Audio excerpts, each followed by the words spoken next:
Thanks for watching The Instant Reaction. For full episodes of the Cannon Podcast, sign up as a YouTube member on this channel or go to patreon.com/thecannonpod. Welcome back to The Instant Reaction. Lands, that sounds like celebration to me. Get out of the stream, please. Yeah, not allowed. Not allowed. That could be celebration. Tezzy Mai, get out of the stream, please. Anthony, that says total domination. Get out of the stream, please. Gunner Talks, best game of the season. Out the stream, please. Anthony, that's a double yellow, mate. That's two celebrations. Triple exclamation. That's Steinway Gaming, get out of the stream, please. That's celebrating. Mohit says he has a wonderful morning. Get out of the stream, please. Oh God. This is disgraceful. Arsenal adventure, let's go. Get out the stream, please. George, you're smiling. Get out the stream, please. Welcome back to the Instant Reaction. Arsenal 6, West Ham 0.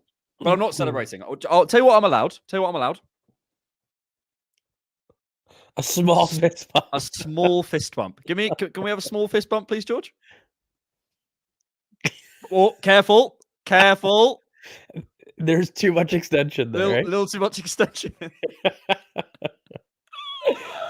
My word. What a day. An afternoon. What an afternoon. You know what? Morning for you, I suppose. Well, yeah, morning exactly. But my gosh, what a performance! Our best performance of the season, potentially. It had everything. It had I think a really good defensive performance. I think that the set pieces were obviously brilliant, but we had some brilliant open play chances that were varied. I thought that Mikel did a couple interesting tweaks. You start to look at Ben White in terms of his little bit of an inversion in midfield with Saliba overlapping on the outside, Gabriel kind of central center back. We tweaked, we experimented, we had fun. We gave minutes to an academy youngster. And we ended the streak, 6-0. And I think most importantly, and I know that we want to kind of joke and laugh, but it is important to match our goal difference with Man City. It is important to be in that conversation. And so I think it's important when you play well to make sure that it counts. So once you are guaranteed 3 points, you do want to try to do your best to try to maybe impact the title in other ways. And I think that our goal difference was something that I was worried about, at least in the last 3 or 4 games. I've always felt that we go on a positive run of results, but I didn't know the results would be this good to the point of really making up ground in an important area when you do have a title challenge that is this close. Goal difference will matter, in my opinion. And you're being humble, but you've predicted this. You can breathe. You love to see only stat that matters. 74.8% field tilt. That is anything that matters. No, look, joking aside, let's all celebrate. Let's all enjoy this. You don't have these types of games in the Premier League very often. So go and celebrate it. I know we're joking, but go and celebrate it. Go and enjoy this. Look, West Ham weren't amazing. They really weren't. But there's a reason why they couldn't be good, and basically we just ironically burst their bubble. And then the moment we did that, it just, you could see the confidence drain out of them. They look leggy, they look tired, but there's a reason for that. And it's the way we set up, the way we dominate the duels, the way we pick up the second balls, the way we defend out wide, the way we press from the front, the way we control the middle, the way we control, all of these things that we talked about. There's a reason why West Ham just went. And look, other teams won't do that. They'll keep going to the final whistle and it's tighter, right? But there was an unbelievable amount of control and dominance is the word I'm going to start using in this Arsenal team. Dominance in how we controlled that match. And then up top, there was an unbelievable amount of fluidity. When I'm sat here saying the only 2 things that I wasn't happy with in the first half were like a couple of moments where I wanted Saka to run in behind. And there was a few moments where I thought because they weren't stepping onto us with numbers, I wanted us to move the ball a little bit quicker in the build-up. But that's in like the first 20 minutes. I honestly, other than that, it was a beautiful performance. So important, as you say. It doesn't. I hope the conversations in the dressing room at the halftime were, look, we've got an opportunity here to go out and do something. 7, 8. We didn't get this, we only got 6. But I was saying at halftime to my mates, I was like, look, I hope we're not sat there going, look, job done, let's move on. I hope they're saying, look, right, let's come out. We've got an opportunity here. This team we've managed to demoralize them. Half their stadium's left. Yeah. Let's go and put a performance out there. And George, for all of the West Ham fans that were questioning Declan Rice's decision in the summer, saying Arsenal step up from West Ham, hold that L. West Ham Central, because I know you search your name. I think you search it on audio platforms as well somehow. Hold that L. Hold.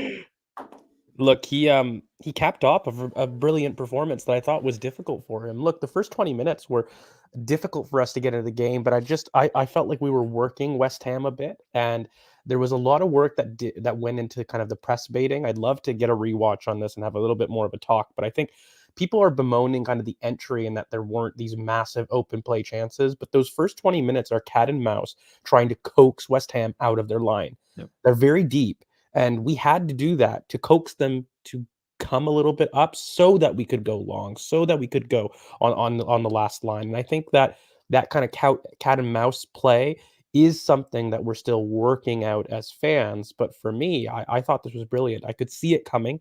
I thought that West Ham in general did a really poor job of stopping kind of the entrance into our pockets. I think that they did a really good job in the first 20 minutes, but then they got lazy. Sorry to cut you off. The Saka goal, I think, for number 5. Where is Emerson? Well, I mean, that's what I mean. I think Where is it? I'll see if I can find a screenshot of it. Sorry, keep talking. It's because funny. it's true. I think we isolated Emerson, by the way. And there was one thing, I don't know if people noticed, that I felt that Arsenal were looking for the far post deep cross. Yes, It didn't matter what side. There was a lot of concentration on that. And I think it's because West Ham don't have a great ability to track blindside runs. And that was something that we clearly looked at. It wasn't just, Why is that? Can you explain that for people? Why is that? Yeah, I think it's because they're kind of, their center backs in general, they like to defend with numbers, but what they don't like to do is as soon as you have a third man run, you ask them to step up. And when you look at kind of Trossard in terms of playing that false 9 along with Kai Havertz, they were asking their center backs to go into midfield, and they don't like doing that because they don't have the physical capacity to recover. So as soon as you do that, you basically place stress on them. And so when you're trying to overload to one side, you ask them not just to defend their area or their zone, you ask them to defend a bigger space. And so this is one thing that we really exploited, that kind of center back to fullback channel, which was brilliant. This is, yeah, it's incredible. How on earth can you leave someone in the space there? But how do you not close that? How do you not step in? Well, so the thing is, because we'll get demonetized. But so if you Emerson look at runs that, away. It's actually brilliant as a setup. It's actually poor from Arsenal. We don't have very many people here, but if you look, as soon as their center backs are able to come in, I think they were very wary of the Kai Havertz in behind run through the center. So I think that they were afraid to step up because Kai would make a diagonal run deep into the D. And I don't think that he receives it, but just his presence in terms of doing it is what's allowed space in that kind of middle third. And honestly, it's on West Ham's midfield, mate. They're horrid. I really think that they really suffer from being able to control people in the pockets. And that's been the case all season. It's why they're one of the deepest blocks in the league. And it's why that most of their goals or transitions happen through quick counters. They avoid the midfield. Yeah. And I think a lot of it would be a Rice in this scenario is just that couple of yards extra off. He's checking over his shoulder. I think Souček and Phillips and all they Ward-Prowse, they all want to step up. Yeah. And that leaves that space in behind. So yeah, we were really, it was really good for us today. I can't believe we won 6-0 still. But honestly, look, I think everyone thinks Arsenal, the agenda, there's an agenda against Arsenal, and whatever. It's a couple of people on Sky Sports, whatever, and there probably is, and whatever. There is. But what I do think is, if Man City went away to 7th, equal 7th, absolutely dominated the game, won 6-0, and played the way that we played, it would be like it's essentially Man City's title to lose. Oh my goodness me! He's turned up for an instant reaction. This man, he's turned up for an instant reaction. I had to go back straight after the game. Christ, how are you? I mean, just not celebrating after that. Standard little procedure win.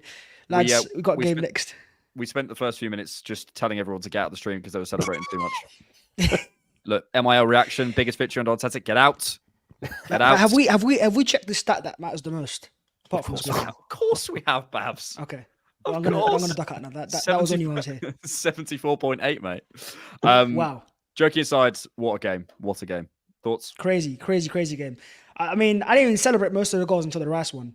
Because I always wanted more. I was like, give me one more. When Rice scored, I was like, that's it. I don't want any more. That was the perfect ending. It was unbelievable. Did you see Saka's reaction to that? I haven't seen that. I've just been on Twitter, just having a look, and it's crazy. When Rice is doing his little, he's sort of like sorry. You can see Saka back like. It was an unbelievable thing. And when Nwaneri came on, I thought we were going to get another screamer. Yeah. We did. We've discussed the game in certain areas, Babs, but we haven't discussed yet Nwaneri. Thoughts on his performance? It was nice to see him. Very, very impressive. To be honest. Listen, seeing a player who's 16, and that's how fans need to realize he's 16, looks so comfortable in his Arsenal side. It's not the first time either I've seen that. I think there was a game last year. It must be Juventus after the World Cup. We had like a little friendly, and I just remember that game, and I'm seeing him come on and just silky smooth, Phil Foden-esque almost, right? And I'm like, wow. I mean, this guy's. I think he was 15 at the time, and to see him still be that level, and I think the fact that he's trained to the Arsenal first team. I don't know if you saw there was an image this week where I think he was given the captain's armband in training with like the Arsenal senior team, which is crazy. And I think, well, I didn't see that. That's crazy. Yeah. And I think when I see stuff like that, I think what I'm seeing is a player that's not normal for a 16-year-old. When I'm not talking about a good youngster here. I'm talking about a player that give it a year or two of training with the Arsenal first team. I don't think he's going to be loaned out, and I think he'll be involved. I'm convinced. I've been saying they are special players, and I think you know what the one thing that you can tell with a player's player is when they receive and when they're touched, that kind of imposition. The first thing that he does, by the way, it's on the half turn off the outside of his boot to drive. He's receiving in the middle and he's just deftly dinking it on the opposite side, sending his markers out. And I think the one thing that a lot of fans always try to temper with youth is, are they physically ready? Are they physically up for it? Look at his understanding of space in general. You know, we were just kind of discussing in our little WhatsApp chat, he looks like he's on the last line, but it's his intelligence about where he needs to be. Because I'll tell you right now, it's not just that he's able to stretch defenses. He's been asked of it because of the game state, so he will do it. He slots in and he recognizes the space, I think, more than most players. He's got that eye for controlling a tempo of a game. And I think that, you know, he's obviously got brilliant technique. His way to manipulate the ball is, I think, something going to be special even in our team. I think that he's a lot more street footballer than some of our other ones. And that's actually a thing that a lot of our academy youth coming up are coming with. I think that there's a level of comfortability with the ball that is exceeding even some of our past kind of youth. And you look at Jack Wilshere's, you look at some other past academy grads, they have the silk, but do they have the physicality to meet it? That's one thing that I'm not too sure that many of our youth have had in the past, but it's exciting because I think Ethan does.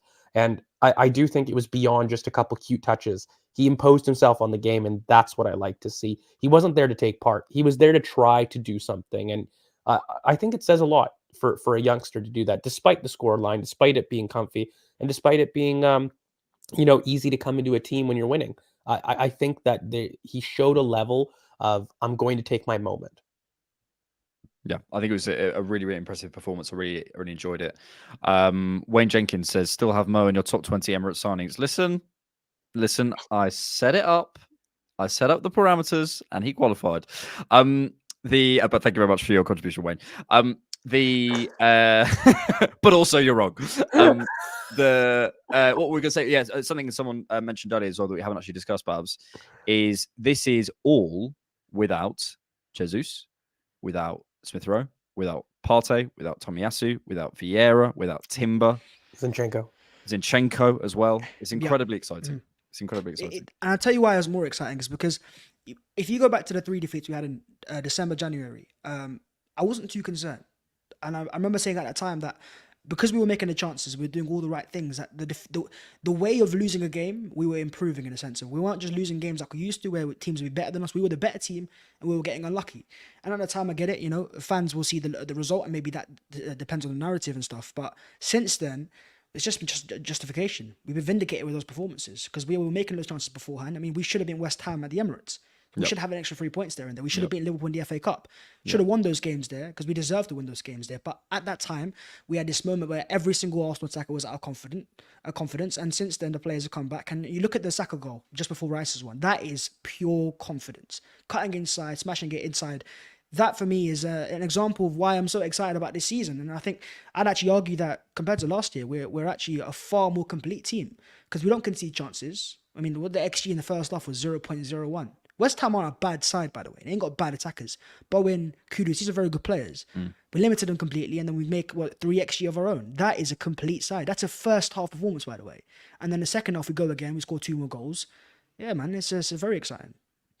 Malachi, thank you so much for your contribution. Over 1,140 of you apparently in the chat at the minute. Thank you so much. Like, subscribe, do all the good stuff. Malachi says, just don't celebrate. If you celebrate, you're out the stream. Not allowed to celebrate. Not allowed to celebrate. You're out the stream. We're kicking you out.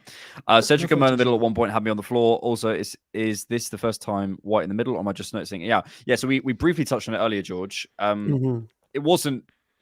I think again, when people say, "Oh, White's inverting," I don't think it's quite White inverting, but he played a different role with Kivior in the team. I liked it. I think we've always known this is something he can do. For me, it's more he steps in, like almost in the Maitland-Niles way, as the sort of the spare man in the midfield when he needs to. I wouldn't say he kind of steps in there first in the way Zinchenko does, but I liked what he did in there. I think he's got more capacity to do what Zinchenko does. Personally, I've said it for a while, and I think he's done it he did for Leeds quite a bit, by the way, being the first receiver. It wasn't just, I think this is new for him. It's actually a role that, ironically, I would have said that the overlapping quote unquote role is something that's more outside his wheelhouse than stepping in the middle. He's brilliant technically, got excellent long switches.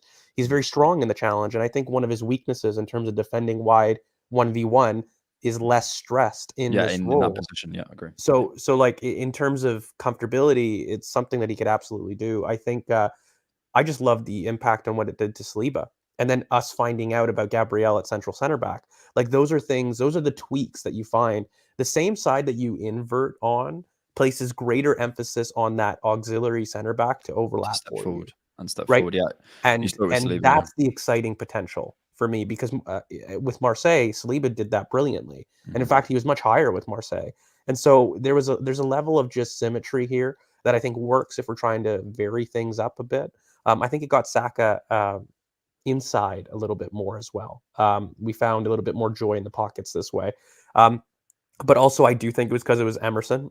We really looked at that back line and thought Emerson's the one to exploit here. And so I think that's the reason that we played this way in this game. I don't know if it's going to be a long-term thing. But look, at the end of the day, mate, it's about finding flexibility in ways that we didn't before, right? The whole point of having Timber was to provide flexibility and build up. If we can start finding new roles for different players, and I'm looking at Gabriel central center back, guys, in preseason, he looked horrid there. Now we're not saying that. This was a very good team. And I think if we can find ways to recreate value in players, that's how you create a sustainable asset. Yep. So when we look towards squad building, we look towards different additions. If we can, for example, make Gabriel a central center back, which was never a consideration at the beginning of the season. He wasn't technical enough. And we've made him technical enough to do it. I think it's brilliant in that way. And look, there's a lot to celebrate in this match. Sorry. Celebrate. Yeah. Sorry, I said the C word. It's I'm not sure there is. That, we should, but you're right though. There's a lot to celebrate. About us. Exactly. There is a lot to celebrate, George. And one of it is Bukayo Saka hitting 51 goals for Arsenal and 49 assists, making it 100 goal involvements by the age of 22 at Arsenal. I think he's the youngest player. Recognize what you just said, Alex? I want to give you the floor, because I don't think we give Saka enough praise. There is too much. Are people realizing that we're witnessing legacy before our eyes in 210 appearances to have those numbers? Like, are we providing enough context here? Are we just assuming he's got to be brilliant? Since 17, hasn't been a right winger officially until his second season. So he's done a lot of this through left back. Are we understanding here the levels? It's crazy. No? I think we were talking about the question mark of sort of who has Arsenal's best final ball, and obviously like Fabio Vieira comes to mind. Yeah, but I think that is, and it's almost always everyone says Fabio Vieira, and I think, is that a disrespect to Bukayo Saka? Because this guy is it one of those things where we just know how good Saka's final ball is, how many goals and assists he gets, that we almost think we've got a shiny new toy that sort of takes that over. This guy has been so consistent, as you say, since the age of 17, 18. I mean, have we genuinely, could you name me more than 2 or 3 bad performances in an Arsenal shirt from Bukayo Saka? Maybe there's games where he's a little bit tired, or maybe there's games where he's not at the level that we expect him to be. But a bad game for Arsenal, you can't find that. I don't think fans. I think a lot of fans need to realise that Saka's changed in the sense of I see a lot of fans judge him off his entertainment, his flair and dribbling and skills. He's a goal machine. He's a goal output machine. That's what he is. 50 goals at the age of 22, the youngest Arsenal player to do so since God knows how long.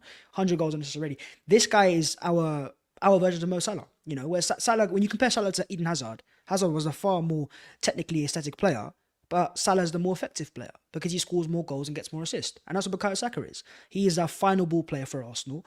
And you're right, I think he has a bit of voters fatigue because people are just so used to him being good for like the last 2-3 seasons. They're going, oh, we expect it now. My God, he's got, 17 goals and assists now in 23 league games. And no one talks about it. It's, you know, we're all talking about Phil Foden getting a good season here and there. We're talking about other players because people just, they look at Bukayo. This is a guy that went to the World Cup against France in the knockout stages with Mbappe on the pitch and was the best player on the field, with the commentators were celebrating going off. And no one talked about it. He's just a silent assassin.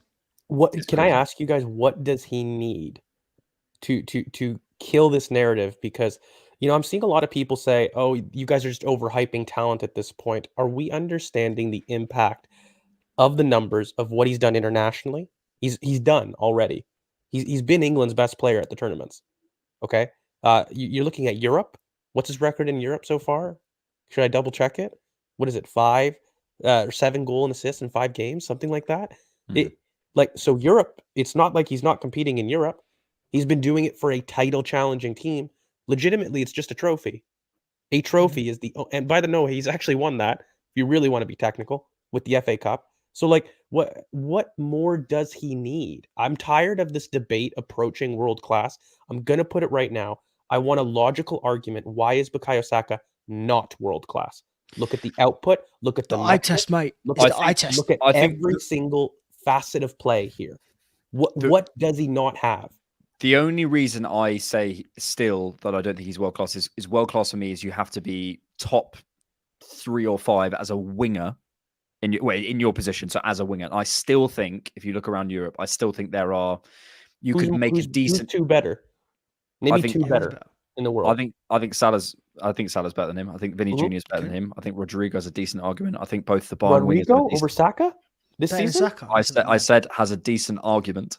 I think both the Bayern I think both the Bayern wingers have a decent argument over Saka. What I'm saying is it's not absolutely guaranteed that he is in the top 5 wingers. I think there is. I can't lie. In another position, you can't. Not the Bayern. I think Rodrigo, but look, Vinicius Jr. I will always be willing to hear an argument because he's been world class for a while. But the Bayern wingers and even Rodrigo, no, not with Saka this season. Not when you look at his complete metrics, because we're not even just talking output. We're talking about his impact creatively, his impact defensively. He's in the top numbers for both recoveries, for both open chances created, for far too many stats for me to hear an argument, at least for other people. I think even on the pure numbers, he's excelling these guys too. I think the only people that he's not excelling legitimately is Salah this season. And do it for his country, just going to say. And Champions League, just going to say. Yeah. I still think there's a decent argument for. Basically, what I'm trying to say is there's a couple of people that I would say it's not clear. Like maybe on today, I'm sat here saying he is world class. Other days, I'm going, there could be, in periods of the season, it could be better. But in his position as a right winger, I can only think of Mo Salah that's better than him right now. Yeah. I think you need to on the right hand side, go right, Alex. But if you're going to put it down to right winger, it's like it's got to be a winger. That is his position. He's not a left winger, is he? No, but I think he's a right winger. Mate, if you look at Vinicius Jr.'s numbers, have a look at Bukayo Saka's pure output numbers. He's got better numbers than Vinicius Jr. this season, undoubtedly. What Bukayo needs now is if we can get a good knockout stage campaign get far into the Champions League semi-finals and get some very marquee goals against a Madrid or something like that. Bukayo Saka's already done it at the World Cup stage, right? When he's played for England and had the chance, and I think he won the penalty for Kane to score, didn't he? And now it's a matter of doing it, at the Champions League knockouts. Okay, and I think there's nothing else left. Just to kind of round out this argument, who has the most touches by a forward this season? Bukayo Saka, 1,404. And the next gap to Julian Alvarez is 1,112, which is bigger than the gap from second to 12th. In terms of the output, pure concerns, he's got 25 goal and assists in 28 Premier League and Champions League games this season for the output. Let him know. In terms of ranks in the top 5, hold on. In terms of top 5 Premier League stats, not just big chances created, key passes, final third passes, shots, crosses, touches in the opposition box, total touches amongst forwards, passes amongst forwards, tackles won, duels won, times fouled. There is not a statistic he doesn't top 5 in. I honestly, this is the one thing I take personally. I don't think there's a single metric you can point to Bukayo Saka that says that he's not the case. 25 goal and assists in 28 Premier League and Champions League games. Vinicius Jr. is not doing that. Leroy Sané is not doing that. Hell, Mohamed Salah is struggling to do that. And he's done it for the past couple seasons, which is why you have to give it to him. But beyond that, no way. No way. You can't. I feel like if I come back, you might kill me. So we'll leave that there. I might.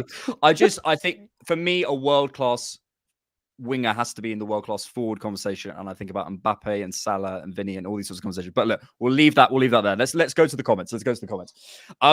Okay. We have to go mostly about my hairline, really. So really. Havertz plays simple football from Neo Sefium. Thoughts on Havertz today? Yeah. He's right. Simple football. It wasn't anything spectacular, and that's what Havertz has been this season. He's been a very. Can I ask, what conversation player. should we be having about Kai Havertz to make it justified? I'm really struggling with that as a fan personally right now because I can see a lot of good things that he does. There's a lot of good things he does for the team, but ultimately, I'm now 7 months into the tenure, and I'm sitting there saying he helps us win games. He's not the reason we win games, and I think that's where I'm at with Kai Havertz after every game. And it's a conversation that we're going to have until he starts saying, I'm winning you the game. So that's the difficulty with me. I think he's... Sorry, go on, Bhavs. Yeah, I was going to say, his profile for me has been way too important in our biggest games of the season, Liverpool, Man City. And I think that's why Mikel signed him, not just for those two games specifically, but that's something that we didn't have. So I was speaking to someone about this today about, we just signed Kudus instead of Havertz. Yeah, Kudus would have been a very good signing for Arsenal, but he doesn't offer what Havertz offers Arsenal. We've got players like Kudus. We have got no one like Havertz. And in a game like this, you could say it was very simple, but in a game like Liverpool, where you caused Konate and Van Dijk, the two of the best centre-backs in the league, so many issues, likewise Diaz and Stone in the Community Shield and off the bench in the Emirates. In our most important games, Havertz has turned up and been one of our most important players. So I'm hoping that translates over to a course of majority of games as we get a more natural number 9. But in the last 2 games, I like the way he's been rotating. Sometimes on the left-hand side, sometimes down the middle, then dropping off deeper. Even in this game, you had Trossard drifting over and then Martinelli coming central. So I think his impact is growing. And, I definitely want more from him. But I'm not going to sit here and say like he's not had any impact. I think we can find a middle ground where I think Havertz has been important in many games, as you say, Bhavs, but I still would side with George and say, out of that front 5, has he gone out and won us a game? Has he, through his play, he himself gone and won us a game yet? And I don't think he, maybe he has once or twice, you could argue, but I think Saka consistently can go out and win us games. I think Martinelli has gone and won us games. Ødegaard has won us games in the past. And I think until he does that on a consistent, regular basis, I will always think as part of my front 5, I want someone there who go, that is a guy who can on his day win you a game. You know what I mean? I agree. Yeah, he's that weird dichotomy, right, where he's won you the toughest games, and then you're sitting there saying, "How about the rest?" And it is a struggle. I would, and maybe this isn't what you're saying, but I would say I don't think he was part of winning us some of the toughest games. I wouldn't say he won us those games personally. That's what I mean. Yeah. Malachi says, think he's done well defensively and choice selecting has gotten better, but he will explode next season. And if he doesn't, you won't be able to find me. Do you think part of this is Bhavs like a proper number 9 coming in? I think he worked well off sort of bouncing off a number 9. Yeah, I think a lot of people expected him to replace Xhaka because of the fact that we signed him and Xhaka left. But I think the reality is he wasn't signed as a direct Xhaka replacement. That was Declan Rice's role for this season. And we're going to see him play as a secondary striker next season when you have proper number 9, because we're targeting a Tony or an Osimhen. Both are natural number 9s. We're going to get natural number 9, whoever it is. And that opened up a different way of Arsenal playing. But for now, this season, in terms of adaptability, him being, adaptable and fluid, dropping down deeper, but playing as a striker at times, is working right now. And, Liverpool and West Ham, those are both games that we lost earlier in the season, only a month ago or so, and we've now beat them twice in back-to-back games, both emphatically as well, with statement victories, and Havertz has played a part. Yeah. Pete says Luton Brentford, he wants to get, again, I think it's big specific about what I mean, at least, is by his overall all-round, yes, he scored the goal that won the game, but did his overall all-round play win us individually the game? I don't think he's done that yet. He's not Saka for us to just... And you know what? I think we've kind of talked about this before. I maintain this will look very different next year with a big boy center forward, with a physical backboard that he can play with, because a lot of this facilitation, right now he's making those runs beyond that are worrying defenses. I think we actually find him with having another backboard to do that. Because really the value is in the run. The value is not in him killing and being a reference. It's the fact that he can make that run and finish. And I think that's just what we're going to find next season. I think we see with the gravity of Saka what happens sometimes and what spaces are created elsewhere. And I think the gravity of let's say it's a Victor Osimhen or even an Ivan Toney, and I could be convinced if it's a Victor Osimhen, pulling someone around, moving centre backs in a different way. Again, what spaces are created for Havertz. Joshua Lang, thank you so much for your contribution. Really appreciate that. And to you, Alejandro Tibercio, class. Let's go. Milo Haynes says, with the players that were subbed on today, is our squad depth with a few injuries concerning? No, not at all. No, I don't think that the if we had the players back, it'd be fine. It's the fact that we had that many players missing and we still won 6-0. 6-0, and we still threw on the likes of Nketiah and Nelson. So is it a concern? Could it get better? Probably, but it could always get better. You could always have better players on the bench. But that's normal for any team. The fact that it's a concern would be last season's. If you have no Partey last season, no Jesus last year, no Zinchenko, we lose this game. But this year those players are all out injured and Arsenal are still able to, go out there and win 6-0. Yeah, like I think you would have to say it's a concern if they didn't win. The whole idea was last season we had injuries and we weren't winning. But this season we have plentiful injuries, and I think that we're dominating. We're producing the best performance of the season. That in itself, I think, is kind of a microcosm of why our depth is much better this season. Yep. Malachi, thanks again for your contribution. I think Kai probably suits Champions League football. Same with certain others. Also, make the podcast longer, please. We can go for a little bit, can't we? Nwaneri over Foden. Not yet. Lands must have missed it. But why was ESR missing? And basically, lots of people saying sad that Smith Rowe was missing. I thought this was... He would have started, I think. I think he would have, so I thought. Because I think, what is it about West Ham where it feels like the pitch is bigger? I think it's partly it's the stadium. I think it's partly the camera angle, and it's partly because there's more space around the sides. And also West Ham are massive, apparently. Oh, they are massive, and they also get battered everywhere they go. And they also champions of Europe, don't they? 6-0 against European champions. Ha ha ha ha ha. Thank you for your contribution, Alejandro. Matthew Keys, Alex Berners, how did you react when Rice scored like this? Oh, you do not want to see my reaction. You do not want to see my reaction. I think every Arsenal fan in the world reacted the same way. We lost our minds. What's that one commentary with like Gary Neville where he goes, Fernando Torres scored in the Champions League semi-final. Unbelievable. Mohamed Hussein says Saliba and Gabriel. I think you even have a Saliba and Gabriel picture. Saliba and Gabriel, best duo in the league. They were ridiculous today. Wait, they played today? Oh yeah, they scored. Also, every time Declan Rice goes to take a corner, I go, why is Rice on corners? And then he puts in another unbelievable His ball striking is so underrated. Mate, we've talked about this on the channel. Hate to self-plug. We've talked about him gaining more importance on corners and set pieces. I think one thing that is interesting, I did want to kind of end on a set piece conversation, because obviously the first 3 are set pieces, but you look at it, Nicholas Jover, what a job. Why does nobody praise him to the level that he deserves? I think, and it's not just attacking set pieces, it's also defending set pieces. We are the best team in the league at stopping conceding corners. We're one of the best teams, in the league in terms of defending, attacking And I think that we actually did a little bit more today in terms of our short corner routines.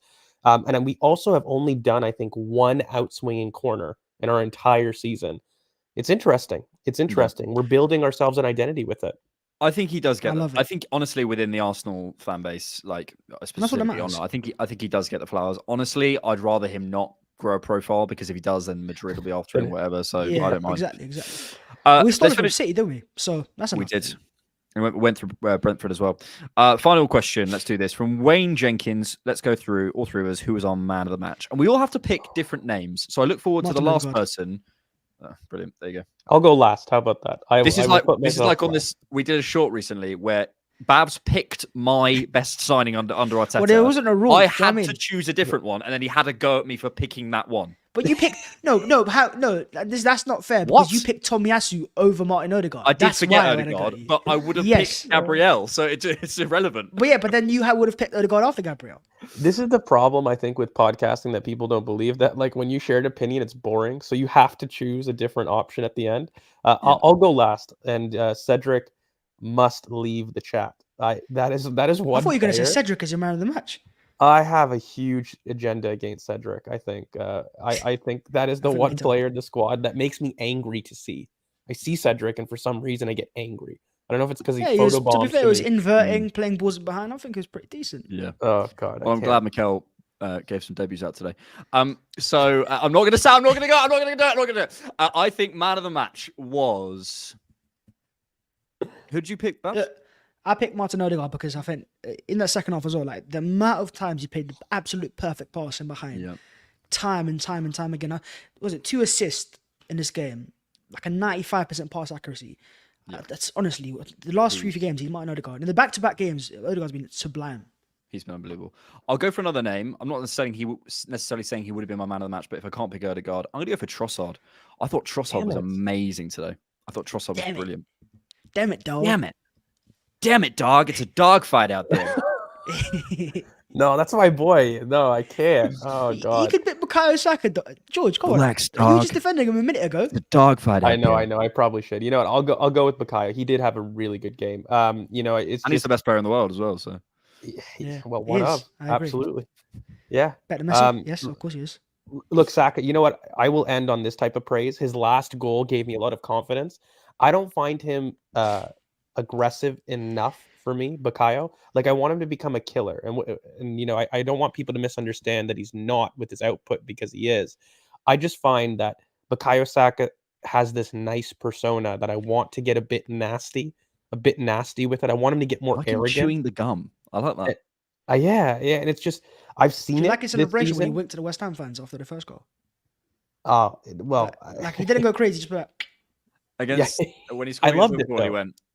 I love that. I love it. I want him to do a little bit more of that, and I want him to take authority in those, because I think when he's been coming up, he's been a little bit more facilitative. But I want him to kill people. I want him to embarrass people. And I think that he's slowly becoming that. But yeah, no, I think Bukayo Saka has a shout. Rakesh says, is Arteta finally getting it in terms of man management? Yes. Kyle and Trossard changing positions and Martinelli coming inside. Big yes from you, Bhavs. 100%. I mean, we were asking about subs earlier in the season. Well, we've got the most goal contributions from the bench, right? Young players coming off the bench. We got that today as well with Nwaneri. What was it? Rotations, getting that as well. And I think what we're seeing now actually is him playing the rotational players at the start of the season a bit more. Like Kivior, for example. We're not throwing them in Cole or Nelson or Nketiah. They've had so many minutes this season that now, at the most important parts of the season, as we approach that, the players they adapted to the squad. And so Kivior is getting to the stage where he's actually excelling in the games. I mean, did you guys see that cross in the first half to Saka? Yeah. Yeah. And he dealt with Kudus well a couple of times. Some nice moments. We've got to finish there, because otherwise we'll be accused of over-celebrating. Christ. Jesus. I hope what you're going to do after this is just sit there for the rest of the afternoon. I'm just going to meditate. I'm going to sit there and be angry we scored 7. I am just so happy we haven't had that video pop up. So which video? You mean touch balls or rice baby? You can play rice baby. I wouldn't mind that. I'd actually vibe to that. Yeah, that's okay. Touch balls is just a bit. What is your problem with touch balls, Bhavs? What is my problem with touching balls? You don't like to touch balls? No, I do not like to touch balls. Oh my God. The people will decide. People, if you want touch balls and rice roast baby, people, I'm also in charge of the stream mod, so I will decide at the same time. Get this guy out. Right. You get out as well, my friend. I can't control. Right. Peace out, lads. No, listen. Oh my goodness. Listen. See, we got play it. Both. Balls. Bhavs doesn't like to touch balls. You need to touch your balls more often. Touch balls with that Bhavs disappointed face at the end. Touch balls. Play it. Play it. Touch balls and rice. See, they love it. Come on. Here we go. Come on, Jamie. Yo, VIP.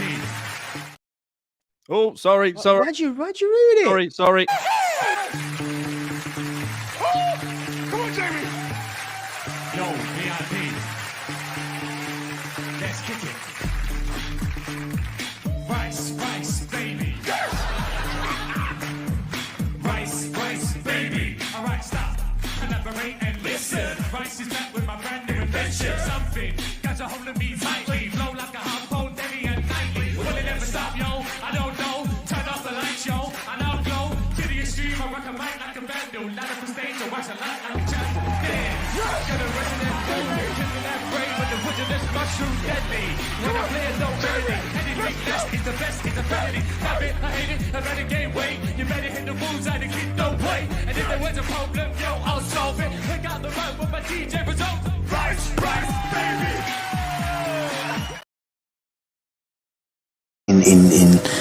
You don't like to touch balls? So I love it. So yeah, come. You don't like to touch balls? You don't like to touch balls? Touch balls? You don't like to touch balls? You don't like to touch balls? You don't like to touch balls? You don't like to touch balls? You don't like to touch balls? So I love it. The Korean guy, and so I love it. You don't like to touch balls?